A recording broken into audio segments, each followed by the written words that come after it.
Hi tech plaza ठारे छात्रों मृत्यु को नहीं पारला विधायकों को दाबीपत्र प्रदान कले कुलपाट ग्रामवासी।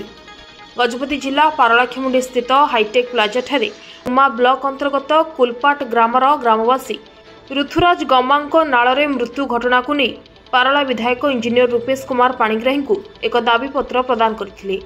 सूचना अनुसार गत दिन में ताबरसिंह नाଳରେ आनुकुंपा आवासिक विद्यालयर चतुर्थ श्रेणी छात्रों संदेहजनक मृत्यु होता जहां नहीं आज ग्रामवासी माने विधायकों सह आलोचना करथिबा बेले विधायक सेमानकु न्याय जेपरी मिलिबो से नहीं प्रतिश्रुति देथिले।